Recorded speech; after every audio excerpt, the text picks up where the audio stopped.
Okay तिमीहरुलाई पहिला mute गर्नु है ओके है सो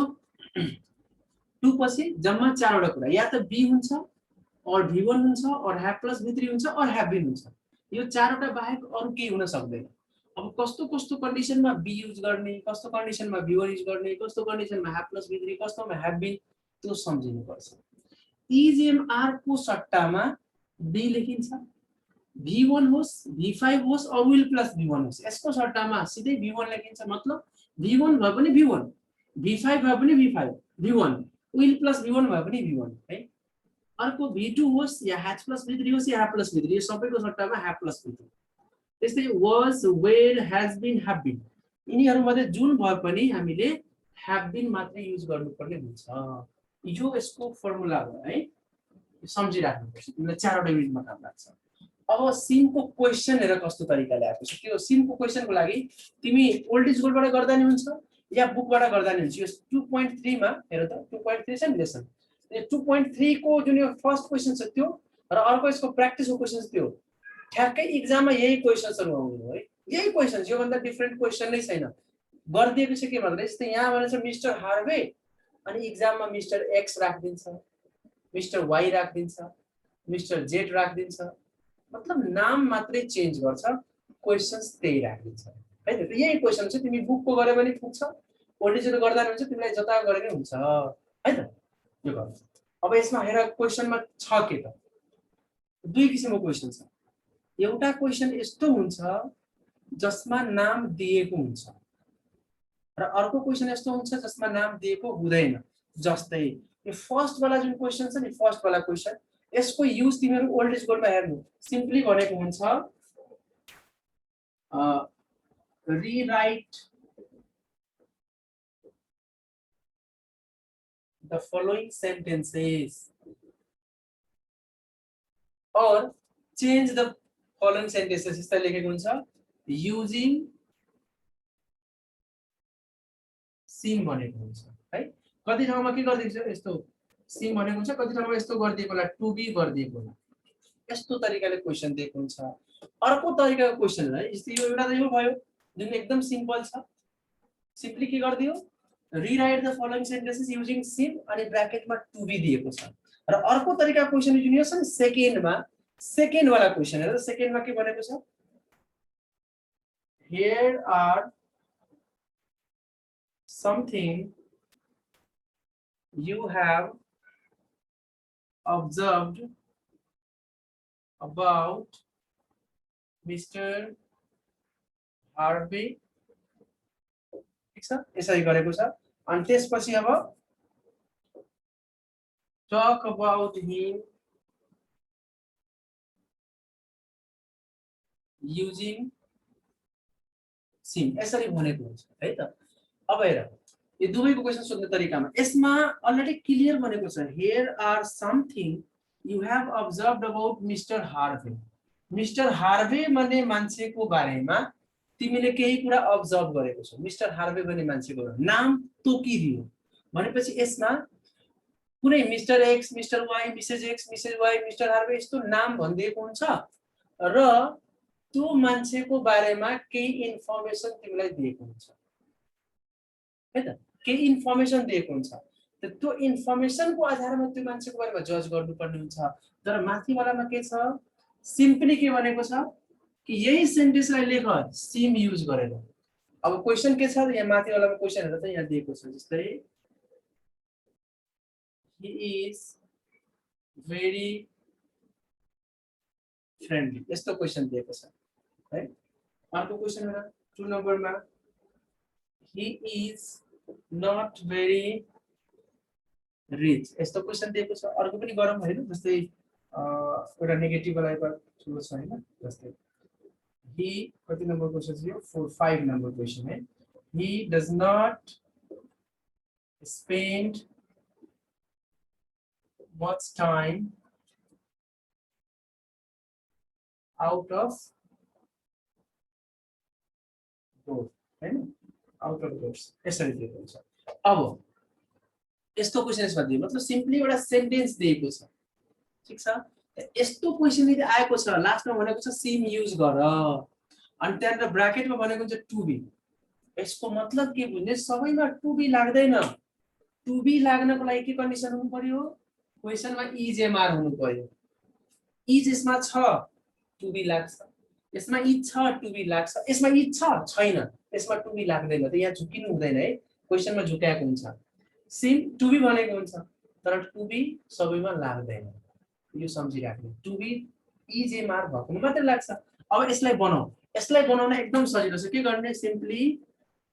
अफर्मेटिभ सेन्टेन्स छ भने यो अफर्मेटिभ स्ट्रक्चर फलो गर, नेगेटिभ सेन्टेन्स छ भने नेगेटिभ स्ट्रक्चर फलो गर। सिम्पली त सबैमा दुवैमा के छ, पहिला सब्जेक्ट, त सब्जेक्ट लेख, यहाँ सब्जेक्ट हि, यहाँ हि लेख, यहाँ सब्जेक्ट के छ हि, यहाँ हि लेख, ठीक छ, हि लेख, सब्जेक्ट लेख। त्यसपछि यो अफर्मेटिभ सेन्टेन्स हो भने के लाग्छ, या त सिम या सिम्स लाग्छ। हि सँग के लाग्छ, सिम्स लाग्छ, V5 हि सिम्स। जसरी त लुक्समा थियो नि, लुक्स एस वाला के थियो, हि सी इट सँग, र लुक कोसँग थियो, आई वी यु दे यस्तोसँग थियो, ठ्याक्कै त्यस्तै। हि छ सिम्स भयो, अब सिम्स लाग्यो, त्यसपछि के छ, टु लगाउनु पर्यो, यहाँ टु भयो। यहाँ नेगेटिभ हो, नेगेटिभ छ, इज नट छ, नेगेटिभ स्ट्रक्चर गर्ने। हि सँग के लाग्छ, डज नट, यहाँ लेख does not, he does not, र डज नट सिम नै हुन्छ, V1 मात्रै हुन्छ, डज नट सिम। अनि टु सबैमा लाग्छ, यहाँ टु लेख, क्लियर छ, यसरी गर्नु। अब यो टु पछि हामीले के गर्नु छ, टु पछिको कन्डिसन हेर, इज एमआर छ भने के लगाउने, बी लगाउने। यहाँ हेर त हि पछि के छ, यो इज हो, यहाँ पनि के छ, इज हो। इज छ भने यो इजको ठाउँमा के लेख्नुपर्छ, हामीले बी लेख्नुपर्छ, बी, यहाँ पनि B. So he seems to be. अनि बाँकी जे छ त्यसलाई जस्ताको त्यस्तै सार्दा हुन्छ, भेरी फ्रेन्डली। यसमा बाँकी के छ, भेरी रिच, यहाँ लेख्ने भेरी रिच, ठीक छ, यसरी गर्ने। अब यसमा यो नगर्ने, यो नट चाहिँ नफि नराख्ने, किनभने यो डज नट हुनु भनेको नट आइसक्यो, ठीक छ, बाँकी कुरा सार्दियो। तर यसमा अलिकति एउटा कुरा सम्झिनु पर्ने के हुन्छ, टु बी जहाँ लागेको हुन्छ नि, टु बी, टु बी पछि जहिले पनि दुईटा कुरा आउँछ, या त नाउन आउँछ या त एडजेक्टिभ आउँछ, सम्झिराख्ने, या त नाउन आउँछ और एडजेक्टिभ आउँछ। यदि एडजेक्टिभ आएको छ भने हामीले यो टु बी लेख्दा पनि भयो, नलेख्दा पनि हुन्छ। जस्तै यो फ्रेन्डली के हो, एडजेक्टिभ हो, यो एडजेक्टिभ हो भने मैले यहाँनिर हि सिम्स भेरी फ्रेन्डली लेखे पनि यो आन्सर करेक्ट छ, र मैले यहाँनिर he seems to be very friendly लेखे पनि यो आन्सर करेक्ट छ। त यस्तो केसमा के गरिन्छ, यदि यो एडजेक्टिभ छ भने यस्तो केसमा के गरिन्छ, यो टु बी लाई यसरी ब्राकेटमा राखिन्छ। किन, किनभने यो ब्राकेटमा राख्नुको मतलब भयो यो टु बी लेखे पनि भयो, टु बी नलेख्दा पनि भयो, यो सेन्स आयो है त। सो यहाँनिर यस्तो छ भने हामी के गर्ने, टु बी लाई ब्राकेटमा राख्ने है। त्यस्तै अब यहाँ के छ, भेरी रिच, यो रिच के हो, एडजेक्टिभ हो, एडजेक्टिभ भने टु बी लाई के गर्ने, ब्राकेटमा राख्ने। अब तिमीहरुलाई कन्फ्युजन के हुन्छ होला, अब नाउन छ भने के गर्ने त, नाउन छ भने टु बी लेख्नै पर्छ, त्यसमा ब्राकेट लगायो भने रङ हुन्छ। त अब कन्फ्युजन कहाँनिर हुन्छ, एडजेक्टिभ र नाउन चिन्ने कसरी। यदि एडजेक्टिभ नाउन चिन्न आएन भने के गर्ने, यदि तिमीलाई कन्फर्म छैन कि यो एडजेक्टिभ हो भने, कन्फर्म यदि छैन भने तिमी टु बी लेख्नु तर त्यसमा ब्राकेट नदिनु। किन, किनभने त्यो नाउन हुँदा हामीले टु बी लेख्नै पर्छ, ब्राकेट दिनै पर्दैन। र एडजेक्टिभ छ भने टु बी लेखे पनि भयो, नलेखे पनि भयो हैन। त त्यो भन्दा राम्रो, यदि तिमीलाई कन्फ्युजन भयो यो एडजेक्टिभ हो कि नाउन हो भने टु बी लेख्ने तर ब्राकेट नदिनु है त। अनि दुवै करेक्ट हुन्छ, यो एडजेक्टिभ पनि करेक्ट हुन्छ, नाउन भयो नि करेक्ट हुन्छ। तर तिमीलाई यदि कन्फर्म भयो कि यो फ्रेन्डली के हो, एडजेक्टिभ हो भने टु बी लाई ब्राकेट चाहिँ दिनु। तर फेरि टु बी कब लेखिन्छ, जब क्वेशनमा इज एमआर रहन्छ तब है। यहाँ इज एमआर नभएर V1 भएको भए, V5 भएको के हुन्छ, V1 V2 भएको के हुन्थ्यो, हाफ प्लस V3 हुन्थ्यो, टु बी हुँदैन थियो, सम्झिराख्नु है त। अर्को यहाँ नेगेटिभ छ, नेगेटिभ हेर्नु, यसको सब्जेक्ट के छ, हि, यहाँ राख हि। अब नेगेटिभ छ, नेगेटिभ अलरेडी यहाँ डज नट दिएको छ, डज नट नै लाग्छ, does not, he does not. Does not पछि के हुन्छ, सिम हुन्छ, यहाँ सिम लेख, सिम। अनि त्यसपछि टु हुन्छ, टु लेख भयो। अब यसपछि के लेख्ने त, यसपछि हामीले भर्ब हेर्नु पर्यो। यहाँ कुन भर्ब छ, स्पेन, V1 हो, V1 छ भने के लेख्छौँ हामी, V1 लाई लेख्छौँ, सम्झिनु। V1 को ठाउँमा V1, यहाँ V1 छ, V1 नै लेख, स्पेन भयो। र अब यो भर्ब लेखिसकेपछि बाँकी जे छ जस्तो छ त्यसलाई सार्दिने much time out of अब यहाँनिर केही ब्र्याकेट्स अगाडि राख्ने केही टेन्सन छैन त्यो टु बी भएको बेला मात्र अब यहाँनिर मैले टु बी लेखिन सो यहाँ टु बी दिएको भयो भने यसको मतलब यो नबुझ्ने हरेक क्वेशनको आन्सरमा टु बी लेखिन्छ रङ हुन्छ टु बी लेख्नको लागि इजे मार हुनु पर्यो यहाँ इजे मार छैन v1 छ v1 लेख्दिए टु बी लेख्नै परेन र टु बी छैन भने ब्र्याकेट्स राखेको टेन्सनै छैन डाइरेक्ट टु एस पेन यस्तै रहन्छ यो तरिकाले यो क्वेशन बनाउने सेन्टेन्स दिएको हुन्छ त्यसलाई कन्भर्ट गर्ने है सम्झिराख्ने यदि क्वेशन यस्तो तरिकाले दिन्छ rewrite the following sentences using seem ठीक छ त्यसमा कसैको mister X mister Y mister Z या मिस्टर हार्वे कुनै नाम दिएको छैन भने यसलाई सिधै यो सेन्टेन्सलाई कन्भर्ट गर्ने है र नाम दिएको छ भने अर्को तरिकाले त्यो सिकाउँछु यस्तै नाम दिएको यहाँ तलवाला क्वेशन छ हेर त यहाँ जस्तै क्वेशन दिएको छ नम्बर 1 मा he never stops to chat with you. He never stops to chat with you. If you have got your dog with you. ठीक छ? Yes sir. He never stops to chat with you. If you have got your dog with you. अब यहाँनिर के गर्यो तिमीलाई sentence दिएको छैन अब यसमा इजेमार छ v1 छ बिकज त्यो हेर्नु पर्दैन यसमा जे नि हुन सक्छ त्यससँग मतलब छैन यो सिम्पली के गर्यो मिस्टर हार्वे भन्ने मान्छेको बारेमा एउटा तिमीलाई इन्फर्मेसन दियो एउटा इन्फर्मेसन दियो भने अब त्यो इन्फर्मेसनको आधारमा बेसमा तिमीले त्यो मान्छेको बारेमा जज गर्नुहुन्छ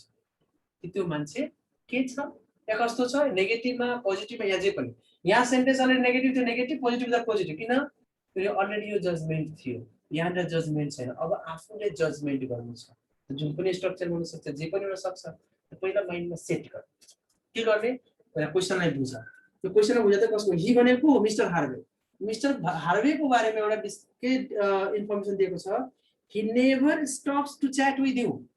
है if you have got your dog with you यदि तिमीसँग तिम्रो कुकुर छ भने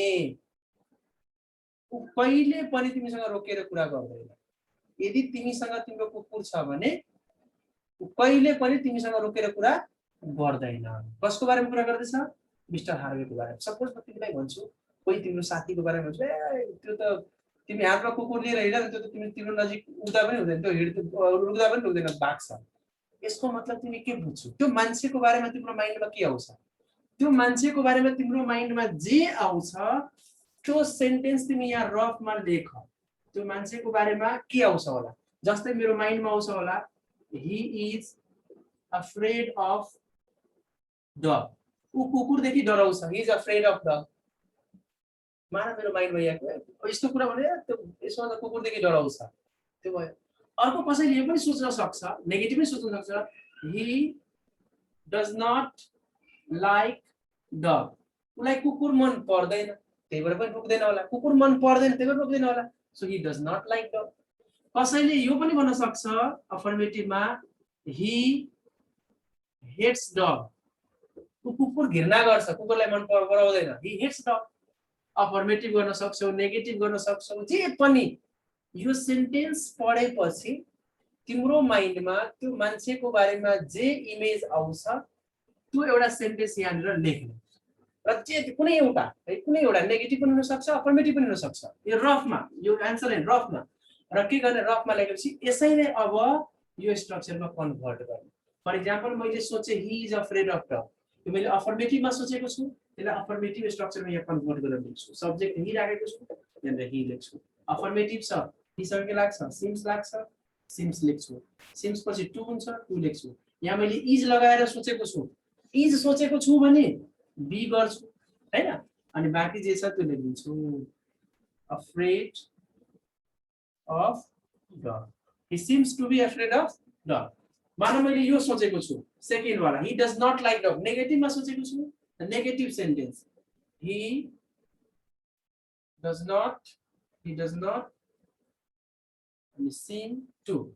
seem to अनि यहाँ के गरेको छ doesn't mean like भब लाग्छ like भनेको v1 हो v1 छ भने के लाग्छ v1 नै लाग्छ यहाँ the like he does not seem to like अनि जे छ त्यो सारा द यसरी बनाउन मिल्छ नेगेटिभमा सोच्यो भने नेगेटिभ बनाउने कुनै एउटा बनाउनु छ कसैले यो सोचेको छ हि हेट्स डग त्यसलाई त्यही गर हि अफर्मेटिभमा छ सिम्स हि सिम्स त्यसपछि टु अनि यहाँ यो हेट के हो हेट्स दिएको छ हेट्स v5 हो v5 छ भने के लगाउने v1 लगाउने v5 हुँदा पनि v1 हेट्स को v1 के हुन्छ हेट हुन्छ हेट है अनि डग यस्तो he seems to hate dog के छ यस्तो कुनै एउटा बनाउनु है फेरि तीनटै नबनाउनु तिमी यहाँ बी लागेर पनि बन्न सक्छ v1 लागेर पनि बन्न सक्छ h प्लस v3 लागेर पनि बन्न सक्छ तिमी सिम्पली के गर्नु त्यो सेन्टेन्स पढेपछि त्यो मान्छेको बारेमा तिम्रो माइन्डमा के कुरा आउँछ त्यो एकदम सजिलो सजिलो सेन्टेन्स तिमीले यहाँ कन्स्ट्रक्ट गर्ने के रफ पेपरमा सजिलो धेरै टफ बनाउनु पर्दैन सिम्पल सेन्टेन्स जे तिमीलाई simple sentence he does not like dog simple sentence भयो त्यहीलाई लेखिदिने यहाँ कन्भर्ट गरेर यसरी यो सिमको क्वेशन सोल्भ गर्ने बस यही दुई तरिकाले आउँछ या त यो आउँछ या त यो आउँछ र युनिट 2 बाट तिमीलाई जम्मा यही दुईटा क्वेशन या त लुक सोध्छ या त सिम सोध्छ र यो एकदमै 90% सोध्ने चान्सेस हुन्छ है लुक अर सिम एकदमै भिभिआई छ यो सम्झिराख्नु म तिमीहरुलाई म्युट गर्छु है